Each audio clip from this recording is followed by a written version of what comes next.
Hey everyone, welcome back to Culture Road. I'm DeEtta Jones, and as always, I'm joined by the ever thoughtful Cyrus Stewart. Today, I'm just a little extra excited because we're talking about one of my absolute favorite things, how simple language swaps can totally transform our conversations and honestly, our relationships. Yes, and we aren't talking about like grand speeches here. We're talking about those little shifts in how we phrase things that can either build a bridge or drive up the drawbridge. DeEtta, do you remember in episode 3, we went deep on building trust with these micro actions, tiny habits that build big results? I think this is so related. Absolutely. And one of the swaps that always stands out to me, especially in relationships, is moving from asking, why do we keep miscommunicating, to when do our conversations feel most connected and how can we create more of that? It's so subtle, but when you put the focus on connection instead of on the problem, the entire tone shifts. And, it's super tempting to go to what's broken or why aren't you listening? I default there when I'm tired or honestly just annoyed. But when you swap to something like, I value when we both feel heard, what helps us communicate at our best? You're inviting the other person into the solution, not just pointing at the mess.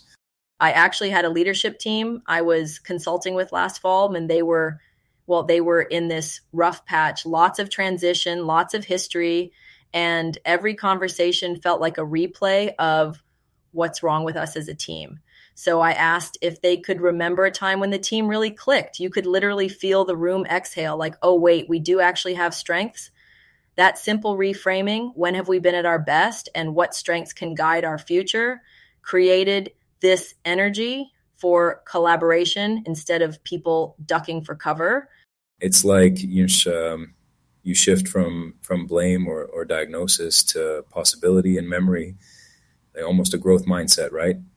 And the swap is so simple. Instead of what's broken, try when have we been at our best.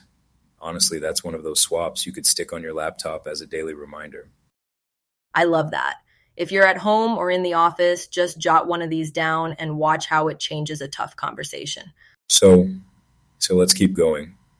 And sometimes it's not just, interpersonal stuff. It's like, how do I help, my team or myself actually want to step up?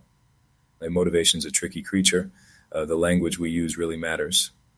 There's this classic swap from what's stopping you from getting this done to what support or conditions help you do your best work, and how can we create more of that? It's a whole switch from playing defense to offense, if that makes sense. It totally does. And, that line of why can't I just get it together? I mean, hands up if you've asked yourself that in the last 24 hours. The new framing becomes, when have I felt most energized and what conditions helped me thrive? I've started asking myself this before I get sucked into self-criticism. Actually, it's an ongoing practice redirecting the question. I had a student, I'll call them Maya, who came to me just completely stuck. They've been staring down an important presentation and were absolutely lost in self-doubt. Instead of digging into what's wrong with me, and I nudged them to remember a moment they nailed it, even if it was small. Maya suddenly lit up, oh wait, I organized that club event last month and it went great. Reframing the conversation to what was a recent win gave her actual momentum for next steps. It's wild how fast that works. And Cyrus, that connects to what we talked about in episode 2, finding your voice and building on small successes to lead with purpose. These swaps aren't just for group motivation.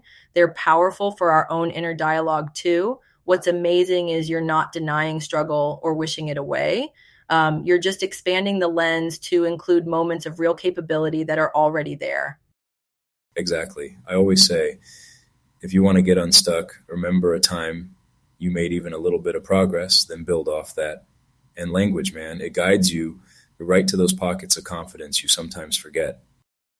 That leads us pretty naturally into handling challenge, uncertainty, and let's be honest, those moments of pure panic. Like what if I mess this up? We've all been there. The swap here is, when have I taken a risk that worked out and what strengths did I use then?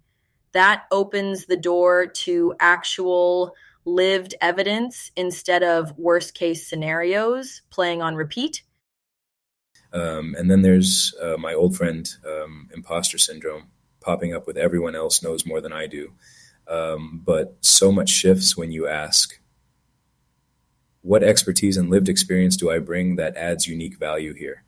I mean, that's what actually builds thriving, diverse teams, not pretending everyone should have the same checklist of credentials, right?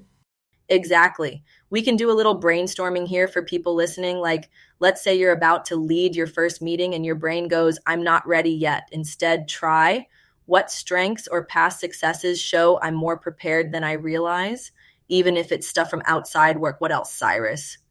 Sure. Or if you're staring down a big decision, maybe it's a career leap or applying to grad school, and you catch yourself thinking, what if I choose wrong and regret it? Flip to, what strengths, values, or past successes can guide me toward the best next step? That swap helps you act instead of staying frozen. Oh, and another, if you hit that classic, I don't belong in this room, maybe try, what strengths, achievements, or moments of excellence show exactly why I belong here. There's something powerful in simply pausing, catching that old script, and swapping in a question that aims towards strength, possibility, or curiosity instead of self-doubt or fear. This has shown up in my life, and I'm still practicing it. You don't have to wait for some big leadership role to benefit from these swaps. You can use them in your next team huddle, your self-talk in the car, wherever. This is why community matters too. Like, the more we share stories of these swaps actually working, the more real and usable they become. If you try any of the swaps we covered today, or come up with your own, hit us up in the CultureRoad community. Let's keep learning from each other. Yes, and that's a wrap for today's episode on swapping this for that. Little words, big difference. Thanks, Cyrus, for sharing your energy and stories. Thank you, DeEtta. I always leave these chats just that much more motivated. All right, folks, keep experimenting with your swaps, share your wins and stumbles with us, and we'll see you on the next episode of Culture Road. Take care, Cyrus. Take care, DeEtta. Bye, everyone.